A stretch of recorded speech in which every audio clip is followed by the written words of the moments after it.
ఎలాగో గెలిసేది మా భద్రమే కదా, గబుక్కునొచ్చి చటుక్కున అనౌన్స్ చేస్తే అయిపోద్దిగా.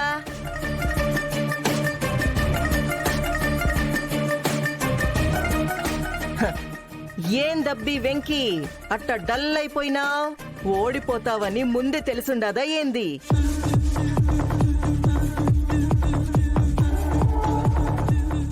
ఇగో అబ్బి, ఛాలెంజ్ గుర్తుండాదిగా. నువ్వు ఓడిపోతే వెంటనే ఈ ఫ్యాక్టరీ వదిలి వెళ్ళిపోవాలా. కాసేపట్లో ఎట్టాగో అనౌన్స్మెంట్ వచ్చేస్తదనుకో. ఓడిపోయాక వెళ్ళకేం చేస్తాడు మమ్మీ? తల దించుకొని అనవసరంగా మనతో పెట్టుకున్నానని అర్థం చేసుకుని మరీ వెళ్తాడు.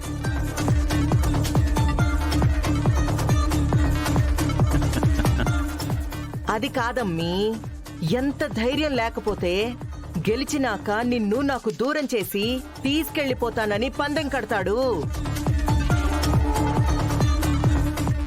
ఏందబ్బీ, నా అమ్మిని నీ చిటికన వేలు పట్టుకొని రమ్మంటావా?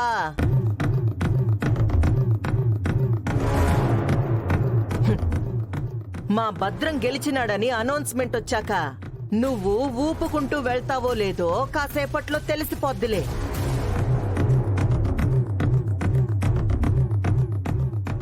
ఏంటి బ్రో, అనవసరంగా నేను గెలిచానని అనౌన్స్మెంట్ వచ్చే వరకు ఉండి ఎంతమంది ముందు అవమానపడ్డం కంటే ఇప్పుడు వెళ్ళిపోవటం బెటర్ అనుకుంటా.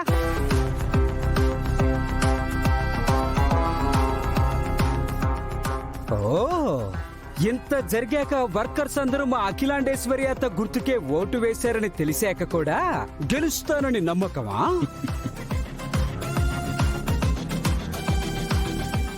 ఉండనివరా, నీ గెలుపు చూడాలి, అప్పుడేగా మనకి తృప్తిగా ఉండేది.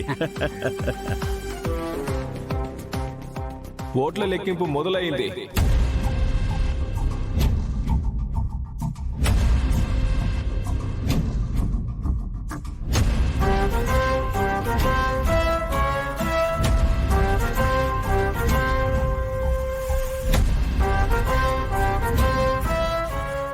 ఇప్పుడే కౌంటింగ్ పూర్తయింది.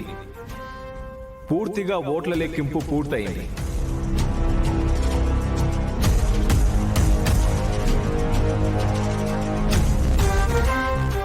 ఒకటికి 2 సార్లు చెక్ చేసి లెక్కించిన తర్వాత అత్యంత భారీ మెజారిటీతో వెంకటేష్ నాయుడు గారి మీద భద్రం గారు